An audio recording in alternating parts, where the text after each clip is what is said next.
Okay, I think we should no be. No tengo mi Biblia en español. Está en casa. No. I don't have a Bible in Spanish anywhere. Oh, I have one. Yeah, I guess I have. Tengo español en teléfono. Teléfono. Uh-huh. Okay. I think you know more Spanish than you think you do, Mara. I do. I know. Yeah. I think I understand it okay when I hear it, but the truth is I'm just very shy when it comes to trying to speak back, and I get a little anxious, and then I get in my head, I'm like, oh, this isn't the right grammar, I didn't conjugate that right, and then I just freak out, and I just am like, English. It's hard for me to get my confidence up to do it. You know, I learned English that same way. I never went to school for it. So it was just, okay, I'm in a new country. I have to speak it. You have to. I have to talk. How did you learn it? How did you learn it? By, I went to Taco Bell University. Did you work at Taco Bell? I did. Yeah, so I started as the, person that cleans the tables. Then I move up to the line where you, fix the tacos, so forth and so on. Then I move up to be a cashier, then a drive-thru cashier, then a associate manager, and then a general manager of a store. Well, at the cashier level, you have to be able to speak English. Yeah. But that time when I was an assistant general manager, I decided to get myself in school. So I was pushed to educate myself a little bit better. Plus, back in the day, I had my, small dictionary that I will carry everywhere. And I will go to the movies, to the cinema, to educate my hearing on the words. Even though sometimes I couldn't grasp the full word or meaning, I will just get a word inside my head. I'm like, okay, I'm gonna check this one, and then afterwards I will read about it, and that's the way I learn. But I watch some of the Spanish language channels here, and then when in Costa Rica, I'll watch TV in Spanish, and I don't get everything by any means. Yeah, but I like the ones that have the closed captioning. Okay. Even if it's in Spanish, I can still. It still helps if I have closed captioning in Spanish and they're speaking Spanish. Yeah.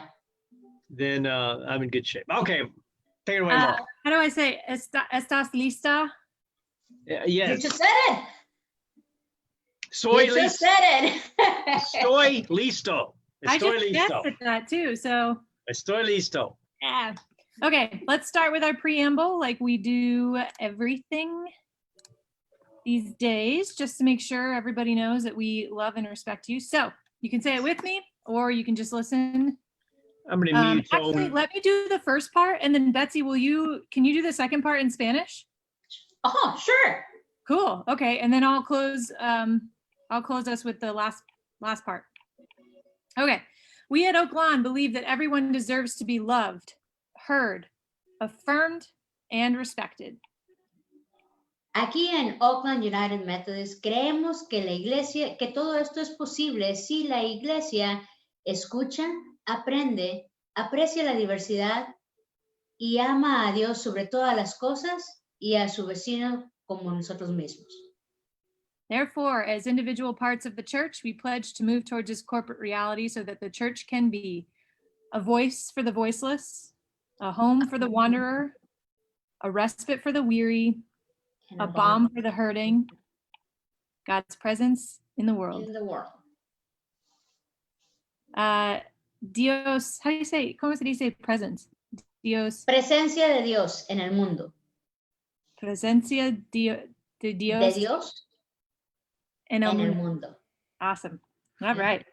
Yeah. Okay, people. Proverbs 22. As always, two things we talk about. One, how it hit you personally. Two, what you learned. So something academic or something you learned about it this week. And I am not going to start this time. I'm going to pass it off to anybody else who wants to start. Chuck, you look like you're ready. I do? Yeah. Listo. Okay. No estoy listo. Yeah. All right. What academically, I looked at verse 1 Okay. and verse 5. But no. Verse 1 and verse 4. Uno y cuatro. Okay. Verse 1, a good name is to be chosen rather than great riches. And then 4, the reward for humility and fear of the Lord is riches and honor and life. So I see this disconnect in the chapter where you have some tension that character, reputation is more important than money. And in verse 4, if you're wise, you'll be rich. Now there's that thread all the way through Proverbs that if you're diligent, if you're smart, you're wise, you'll be rich. But then there's also the thread that character is more important. Wisdom is more important than being rich. It's more important to gain wisdom, to have character, than it is to be rich. So those two ideas, I think, are in tension all throughout the book of Proverbs. Yeah. Now, on the personal level, we've talked about this before. I've shared with you before. I'm looking towards retirement and how to invest my money for retirement, and asking the question, how much money is it responsible for me to aspire to? What is a Christian way to invest my money, and how much should I invest? How much should I give away? And what kind of lifestyle is a Christian lifestyle? Not that I have complete control over that, because I'm not going to be a jet setter. I'm not going to go out and buy a Mercedes Benz or a Ferrari or anything like that. But what level of lifestyle should a pastor aspire to? Well, that's very interesting, Chuck. What tells you that, I don't know, maybe having a Ferrari is not Christian? I mean, because because that's something that I want. Es cristiano, no sé. Why can't I be humble and drive a Ferrari? Yeah. Like what? Exactly, because then again, humbleness is it. I know sometimes, and this is something that I struggle with, because in this is through heritage. In Mexico, we tend to associate being humble when being poor. Mm-hmm. And this is something that I would like to disengage myself from that belief, because humbleness, it doesn't refer to the amount of money that you have. I mean, humbleness is a completely different thing. Then again, I have seen people, for example, that they are very wealthy, that have a strong Christian character of helping other people, of always doing the good thing. And I have seen people that, again, are wealthy and they have a very bad association with the rest of humanity or society. They're very shallow and things like that. But then again, I mean, the way that we perceive, and perhaps is again is something that I challenge my the people that maybe are listening to this session, to try to disengage each other from being humble with being poor, because that's not the case. Because our Father is the owner of all riches. I mean, we hear that constantly in the Bible. And we are their his hair. I mean, meaning that all of the riches is also available to us. So why would I start developing a culture or a limiting belief that if I'm poor or if I only drive a Nissan, I'll be a better I drive Christian. a Nissan. Why? Well, because it's a very typical car. Yeah, I drive a Nissan. No, Oh. being rich, you know, there's the question of, okay, you can be rich and still be humble. You can be Exactly. rich, you can be rich and still love God. The question is, how much of my money should I be giving away because there are other people who are starving to death? That's my question. How much, if I drive a Mercedes Benz instead of a Nissan, could I give that money to the poor, to Safe Spaces Lebanon, instead of buying a fancy car? The other flip side of it is, when you buy things, that creates jobs. Exactly. So when you buy stuff, it creates economic development, which creates jobs for people. So that's. I mean, and Chuck, you do give to Safe Spaces Lebanon, and I you do. drive a Nissan, and you drive a Nissan. So And I drive a Nissan, yeah. it's kind of the only common thread I can think in this is, how does God convict your heart? You know, I mean, I don't think it's a one size fits all, because I know a lot of people who have a lot of money who give their money to the church. They support philanthropies, and without their money, those organizations would be hurting.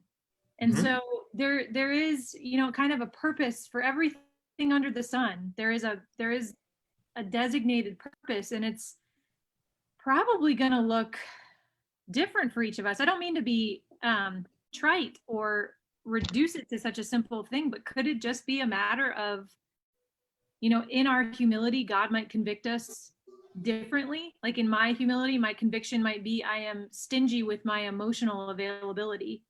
So I need to spend that like I'm wealthy. And for other people, it might be, you have a 6-figure plus income, and so therefore, to whom much is given, much is expected. I mean, could it be that simple? I don't know. I'm really asking. I don't think it's simple. You know, investing money helps create jobs. If there's investment, if you spend money, it helps create jobs. If you give your money away, it helps the poor.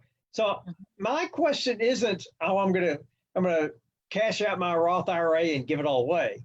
It's, how do I balance it? How do I know what's what? Well, how do you balance it? I mean, what do you actually do? Okay, I put do you want exact money figures? No, I'm not. No, I don't need to. Okay. I'm not asking. Okay. Yes, Okay. please. I Please pull up your bank contribute account and share it on to a Roth IRA. No, I'm not. Wait. Pause. Okay. All right. I'm not asking what you actually do. I'm saying all right. internally in your mind and your heart, how do you achieve like, what do you do when you're asking yourself this question? Like, how do you decide what you're going to do with your life and your money and your time and your, like, how do you do that? Yeah. Oh, that's go ahead, Betzy. Yeah, I'm sorry. No, and I guess that and I hear you, Chuck, because that same struggle, I had it 5 years ago. Because I was in in a bad situation. In being completely honest here, my credit score was pretty bad.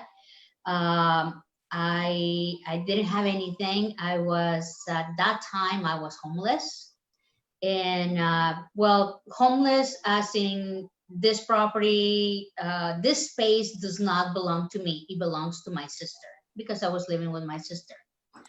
And I was not okay. So I decided, after consulting with God in prayer for some time, for a month, I was really dive into what do I need to change, what do I need to do, and it was that decision where, okay, I need to start taking a good handle of my finances. I need to stop following the Jonases and worry about my reality. I mean, I don't have to impress anybody. I have to take care of myself. And it was little by little, transformation after transformation, where it has led me to the place that I am currently.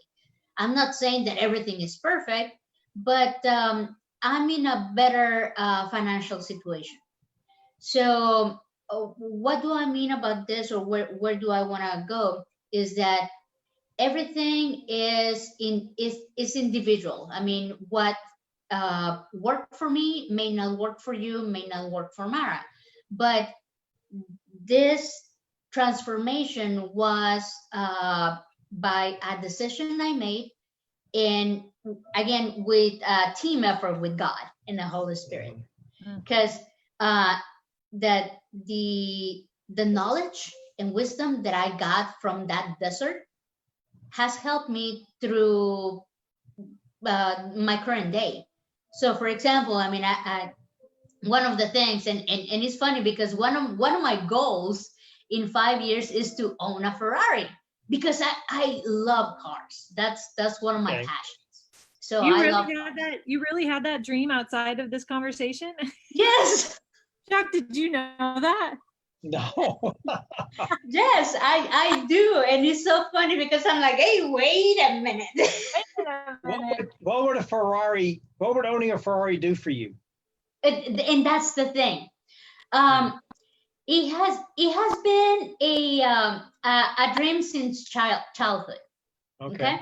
So I don't know where I got it from, but all the way through childhood, it was that I had that dream, because I had always a passion for the Ferrari, because the machinery, because of the detailed work that goes into each single Ferrari. Okay, because it's not it's a work of art. Let's just put it that way. Talking about a car as a car lover. Okay. But then again, that dream was put into heavily consideration when I was going through that desert. The same way as owning a property, same way as owning stocks, and all the different factors that I put into consideration when going through that desert. Now, why not own a car that will cost 5 times less than a Ferrari? Right. It's not that I put just value on what a Ferrari means to me, but it is something that I will like to treat myself to. Obviously, always having the how do you say? Now I'm gonna be like you guys. How do you say mayordomia? Being wise with your money, having a good administration of your money, which is something that you will see also throughout the Bible. that we have to be wise, we have to tithe, we have to give to the poor. But in that, it comes that the wisdom of handling everything that is given to you by God. But if that desire or if that goal translates into not allowing myself to go to the movies every single day like I used to, well, 3 times a week like I used to, and putting that money towards that Ferrari, I mean, that will be a good handling or a good administration of the money. Yeah.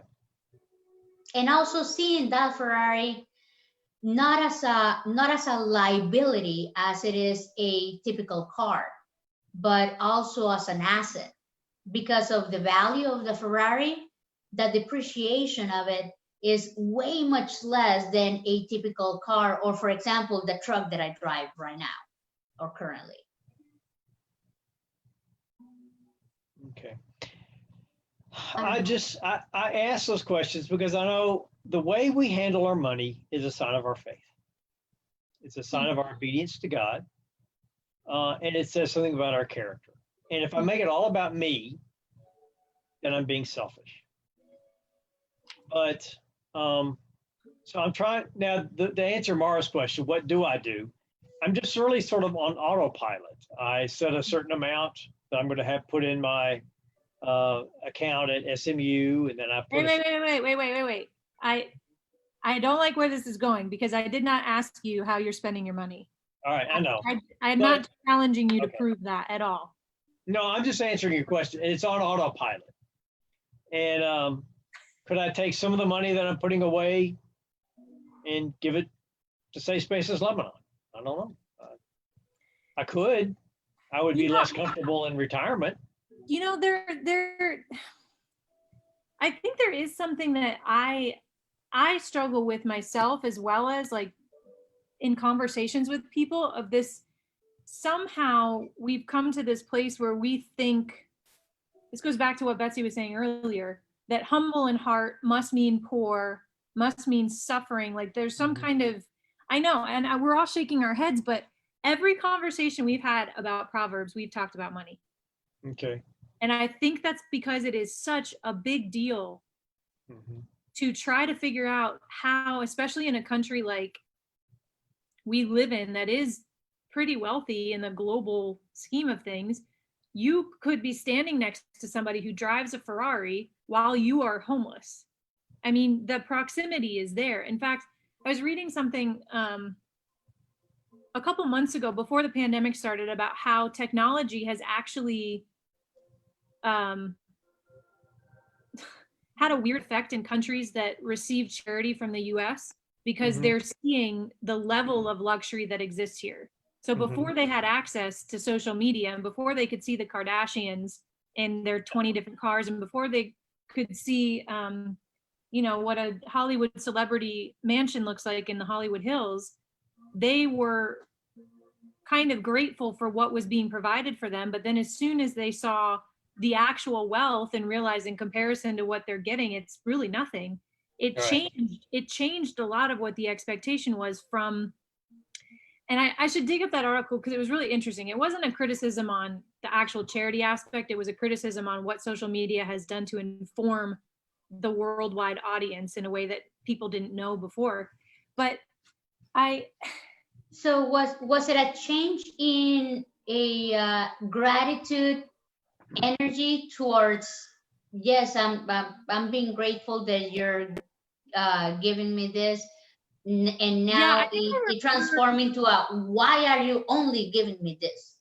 Yeah, I think it was a matter of yes. I mean that makes it sound a little critical, and I don't remember feeling it as a critical thing. It was just a observation of like, if you're gonna send me dry milk and you have so many people who live this like all natural lifestyle, who have access to healthy organic food all the time and can make these choices to really give themselves nutrition that keeps them healthy, and you're sending us like canned goods. I mean, we did the same thing to, not that we need to go down that, I'm sorry, I'm not trying to make this a political conversation, but I took a cultural anthropology class in college where we learned about Native Americans' reliance on canned goods, which was kind of a product of the government seizing their property and their land and saying you can no longer cultivate your crops here, but don't worry, we'll provide you with food.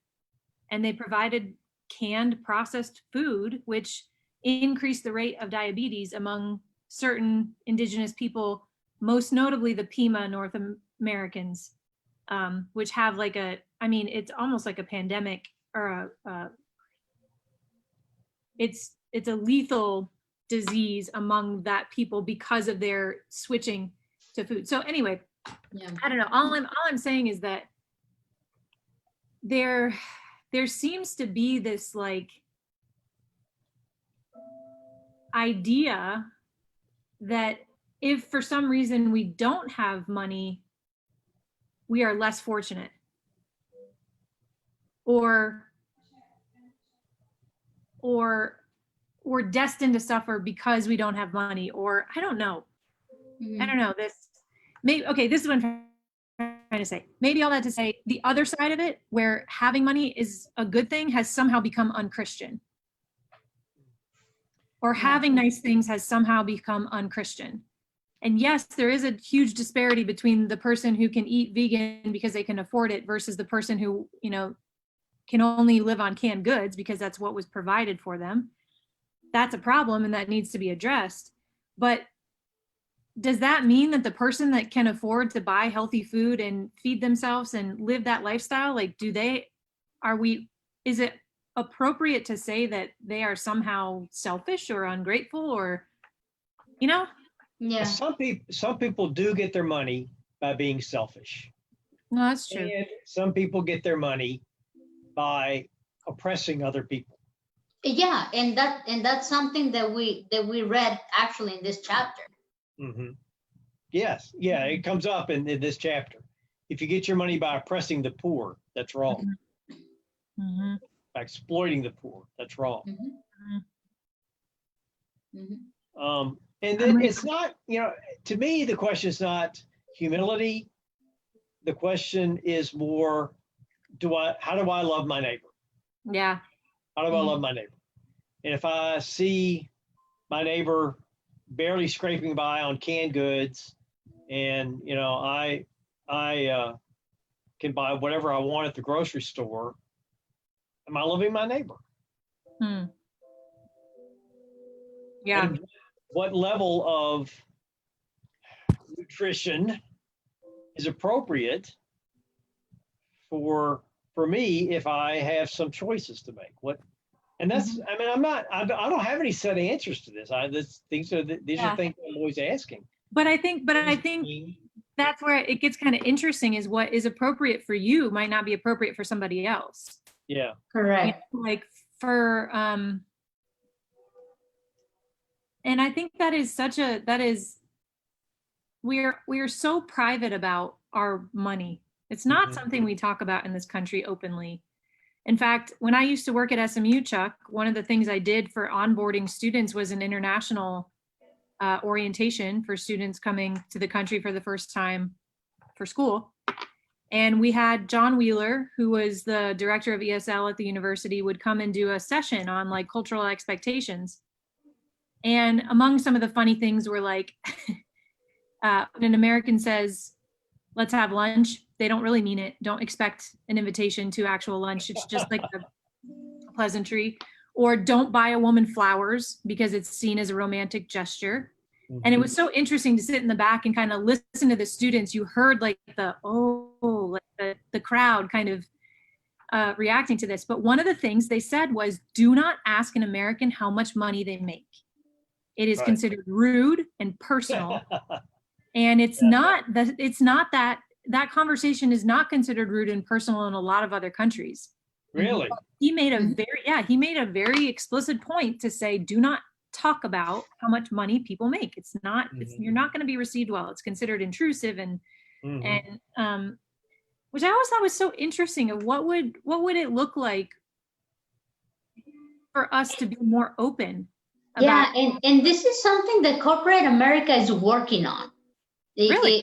Yes, yes. There was a trend that started actually last year where big corporations were challenged to provide a full transparency on the staff members. And this is to prevent inequality on the job, to try and close that salary gap between women and men. Yeah. I mean, didn't it So- used to be illegal to ask people their income if you worked in the same organization? Like you could not ask each other. I don't know about illegal. I know it's considered tacky, but I don't know about illegal. I feel like at some point I've signed paperwork that says I understand this. It might be a company violation, maybe not like a law, but there were definite. I remember seeing that. Anyway, Funny let's because go the ahead. United Methodist pastors, our salary is published in the journal every year. So anybody with access to the journal can simply look up how much we make. Yeah. I So that was your academic. Yeah, that was my, well, also personal because I don't know for myself. So Yeah, okay, tied them together. I like that. Betsy, what stood out at you? Well, this whole chapter was well, the whole book then again is awesome, but this one, it really struck a lot of nerves, especially the last part, the words of the wise, you know, because those are tidbits on many different things, and many different examples came to mind when I was reading those verses. But one struck me in a special way, and this is the verse 24 that says, "Make no friendship with a man given to anger, nor go with a wrathful man." And we have a saying in Mexico: "El que anda con lobos, aullar se enseña." This is that who walks with wolves learns to howl. So we tend to transform ourselves into the people that we hang up with the most. So if we tend to hang with pessimist people, we will become pessimist or start, converting into that same frequency that we vibrate into, or we tend to mimic the same frequency. And it's the same thing with positive people. You start hanging with positive people, and all of a sudden the sun is shinier and brighter. So to me, it's not surprised that Solomon gave this instruction to his students, to the people that were listening to his words, as a cautionary tale or as a warning. Also, besides that one, the 3, the verse 3, which is the prudent sees danger and hides himself, but the simple go on and suffer for it. It reminds me of our current situation with COVID-19, where people wearing masks in versus the people that don't want to wear masks because it's not important, or because they feel their freedom is compromised if they get asked to wear one. So when I was reading that verse, I'm like, oh, okay. So we get reminded that if we get certain instruction, at least on verse 3, we have to wait with prudence. We have to be mindful, and we have to consult with ourselves whether that instruction is prudent, and if we should obey it. I don't know. I mean, I think having this situation, or being in the situation that we're in with the COVID-19, has sparked a lot of reflection time on what things are important to me, what things are really inside of me that need to come out, or they need to confront, or that I need to confront. And that was one of the things that what is it if I get a direction or an instruction from a higher authority, why do I feel oppressed? And this is something that that I have to have a long conversation with myself on why do I feel like this? Why do I think that I'm exempt of the rules applied to everybody else but me? Yeah, we see a lot of that happening right now, just even beyond COVID. Mm-hmm.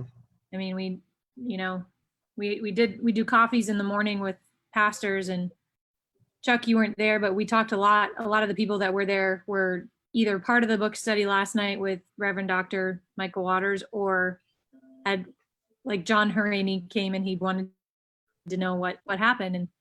And something we talked about in this conversation of racial injustice in the history in this country, as well as in Dallas, which is quite horrible. How people are confronting that or seeing it, and just kind of like whether they're a freedom fighter and they're ready to confront it and embrace it in all its awfulness and learn from it, it still causes a reaction of like wanting to look away or having a hard time, and we had that. So Betzy, last night, the author of the book we're studying, who is a local pastor and activist, has come into ownership of a uniform of a Ku Klux Klan member, like an actual uniform. And so he showed it to us, and it just, it just blew everybody's mind. Wow. But we all had a very similar reaction. I had the gallery view up on the thing, and we all had a similar reaction of just like, oh my God, like we couldn't, it hurt to see this incredible Black man in Dallas who has done so much work in this city holding this thing. I mean, we just, it was insane. But what that sparked in us is this notion of like how hard it is to look at something and decide not to deal with it. Almost to decide, that applies to other people, not to me, or that was in the past. I don't own slaves now. I mean, how can you blame me for something I'm not responsible for? That statement right there, Mara, you hit the nail. Why do I have to do something that I was not, or why do I have to pay for something that I was not even born, or that I was not even part of? Yeah. I mean, and this idea of repairing, and even, I guess, to take it a step further in the conversation of reparations, but just the idea of being a part of repairing the damage. Mm-hmm. There's such a resistance to that when people refuse to take responsibility for it in any way, shape, or form.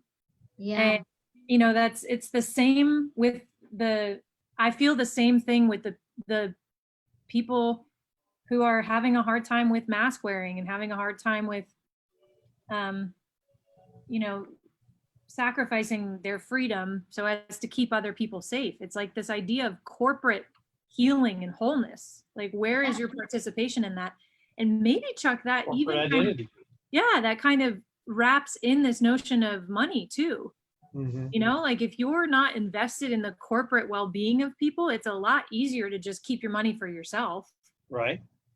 But if you are truly invested in the corporate health and wealth, the earliest church, they just divided everything among themselves so no one had any need. Man, if we live like that, I think our I don't know, I think we would read Proverbs differently, because that's a different kind of humility. Mm-hmm. That's a different. Yeah. This is good. Yeah. This is a And good then again, I mean, we see this the situations are not really, we see the situations not as they truly are. We see the situations as we are. Yeah. So yeah, every situation is a challenge to actually look inside yourself and see why do I feel so angry about this? Why do I feel so I don't know this? Why do I feel this rejection? Right. Why do I have my barriers so up that I don't want anything to harm me? Or why do I feel that I'm gonna get harmed in any way, shape, or form by this situation? Yeah. Well, see, that's part of my dilemma. It's not that I don't think if I save a lot of money for retirement, that I cannot also love people, or that I'm being selfish, or that I can't be humble. It's that question: how am I living in community? How am I seeing other people as my brother and sister? Yeah. And if they're non-binary, then not even brother or sister. So, and that's, I don't know, but I know I have seen firsthand what happens when Methodist ministers don't take care of business when it comes to saving for retirement. It's not pretty. Yeah. Yeah, and it goes to everybody. I mean, Yeah. Unfortunately, I mean, most of and it hurts me to say it, but most of the Hispanic people are not financial savvy, and it's because we don't plan for the future. It is, unfortunately, it is a reality. It's something that we strive to change, because as a member of that community, it hurts me. And I like to start with my house. I like to start with my family, with my parents. And unfortunately, I mean, my mom is 62. My dad is 64, and my mom still works at Taco Bell. Mm-hmm. I mean, and she plans to work at Taco Bell until she cannot, which is 67 for our retirement age. But then again, I mean, I remember being in that job field, and it's very tiring, because you're standing all day, and it's stressful, and is this and is that. So it goes back to that. What choices am I making to ensure that I'm living the quality of life, or that I'm preparing for the quality of life that I want to live? Because I know in my personal life, I know that I have some health issues, and I'm 43. So just thinking in the future, I mean, when I retire, perhaps I'm gonna be dealing with something else, with a different reality. Obviously, I want to prepare for the best. Mm-hmm. I want to just invest a little bit in stocks, knowing that the stock market may go up or may go down. For example, in just the recent months, I mean, that we suffer a great loss. But then again, it's part of this reality. It's part of what we're living now. Mm-hmm. So go ahead. I'm sorry. Just the flip side of it, I keep talking about I should give my money away rather than invest it. It's not smart to forego investing money. That's not smart to do it that way. Well, there's a parable on that, is there not? Yeah. Mm-hmm. I mean, the one who was the least impressive was the one who just held the money and didn't do anything. Held the money and didn't do anything with it, buried it in the ground. Yeah. Mm-hmm. I remember as a kid being very surprised by that parable, by that story. You're thinking, well, he didn't lose it. Yeah. Does he not get any credit? He didn't lose it, but yeah. So this Dave Ramsey has a very nice program that is, Financial Price Center University.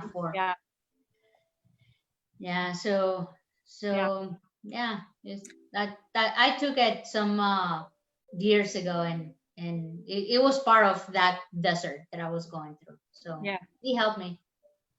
I Gosh, this is so interesting. We have one more week of discussion on this, so it'll be. I'm curious to see if money comes up next week as well.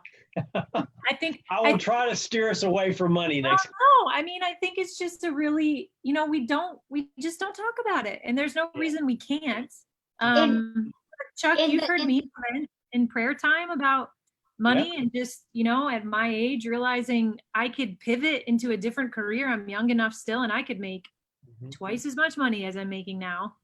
But Yeah. where God calls me, am I supposed to look at that like, and I'm kind of cringing. Am I supposed to think, oh, well, the calling of God is worth more than a 6-figure income? Well, yeah, maybe in my head, I know the truth of that, but in my life, I want to drive a Ferrari, but I'm not, but here's Some pastors make a 6-figure income, I know. My brother always says, why don't I just go work at a mega church and become a mega pastor? And there you go. You can be the next Joel Osteen. I knew somebody was going to bring that up, but you don't even have to be Joel Osteen. A lot of pastors make 6-figure incomes. They're not Joel Osteen. Yeah. Well, he's the closest one. Yeah. Or no, there's he makes a 7-figure income. Let's be honest here. He makes a 7-figure income. We don't know, Chuck. Yes, we do. Let's remember our preamble. Yeah, but no, it's something interesting, or the reason why money keeps appearing is because it is a reality. Yeah, we need money to navigate this reality. We have a body. Yeah. And I will tell you this, because this is the verse that stuck out to me. There wasn't a lot of good notes on it, so I don't have a great academic perspective, but I don't even remember what verse it is, but it's the raise your children in the way they should go, and when they're old, not depart from them. Well, I've been processing this as we've been talking about money. I come from a family that has money, and I find myself in a very interesting position because a lot of the things I grew accustomed to as a child are maybe not available to me anymore now that I'm an independent adult. And it's funny to think about how everything that I had and was taught growing up was all interwoven, right? Like my dad worked hard to provide for his family. My mom was able to stay home with us. She drove us to all of our private piano lessons or gymnastics lessons, or bought us the nicest of items so that we could perform a recital in a beautiful dress or a custom made tuxedo or whatever. So you kind of grow up with, I know this is speaking spiritually, but you do grow up with a way that you were raised as like a reality that you expect for yourself. Yeah. And what a funny place to be as an adult when, maybe you don't match an income to what your family provided for you as a kid. Maybe you don't even match in politics anymore. What you were raised under. And I've had this conversation with many family members before of what I might have voted for when I was an 18-year-old new voter. It's a lot different than what I would vote for right now because my reality has changed. Yeah. And so it does make me wonder someday, if I'm blessed enough to have children of my own, whether I have money or not, what are the things you instill in a child that will not be confusing for them when they enter into adulthood? And generosity is one of those things. Yeah. Generosity. I mean, my dad worked very hard. He was a commercial airline pilot. That man is the most generous man I have ever met. He could have been stingy with his money and my life would have looked a lot different, but he wasn't. And to this day, he is still very generous. And that is a lesson that, it still instructs me. It still challenges me when I am challenged by my lack of generosity or I need to be more generous. I think about my father. And so I used to look at this verse of raise a child in the way they should go, and when they're old, they won't depart from it. Well, okay, that means they've got to believe in the Trinitarian God, and they've got to accept Jesus, and they've got to get baptized, and they're going to have to take communion. And like now, especially in light of this conversation of money and corporate well-being, I think about that verse so much differently of what it means to raise a child in the way they should go, in generosity, in if I could raise a kid to either choose to be the wealthiest person and never share their money, or the poorest person and give you the shirt off their back, you know, like, I don't know. That was the verse that I've been thinking about, and it just took on a new light in the conversation of finances. And the thing is that while we tend to remember our fathers because we saw them, we just didn't hear them, or we didn't, because for example, my dad used to, still to this day, he's like, no, you better spend what you have, because you never know if tomorrow you're gonna be here in this, you know, I mean, you never know. I mean, you may die tomorrow, so let's go and have a fancy dinner. You know, that was his mentality. Versus my wife's father, for example, Rosa, he has the complete opposite of it. It's like, no, you better say everything, because you never know if tomorrow you're not gonna have a job. So you see, we see both realities, and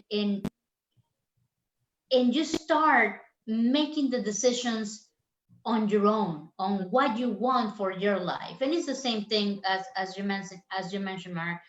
Maybe the way that I was brought up was not the way that I want to, or that I choose to live my life with, and now currently. Maybe, for example, my calling to God is different than the way that I was growing up as. For example, in my story, my family is part of the Jehovah's Witnesses. Oh wow, so, I know that. Yeah, so it's completely different, and I decided to rebel to that. I decided to follow Christianity. I decided to be more open and less strict on that relationship with a God that always wants to punish you because you're not worthy, because you're not loved, because you are the way that you are, and you're not supposed to do that. So I rebel, and I feel so lighter, and I feel so good, and I feel such a great Christian to my eyes, because I do feel that I have a great communion with God. But in their point of view is completely the opposite. So as I told a cousin not too long ago, you know, maybe we see the situation as we are, and not as the situation is really the situation really is. Because why would my relationship affect you so much? You know? Yeah. That's good. It's been a good discussion. This is a good discussion, but we are out of time. Yeah. So next week we do chapter 29, right? Chapter 29, and then we end this series. But I would say to you both, we can continue with the new series if you want. We can also take recommendations from anybody watching if they want to talk about anything specifically, but hopefully this is not the end of our talk show. Yeah. But I'm going to close this out in prayer, and we do have a prayer request that Frank Daniels posted on the Facebook page, so I'm going to lift him up in prayer and lift up us in prayer, and then we will conclude our broadcast for this evening. All right. Afternoon. Okay, let's pray.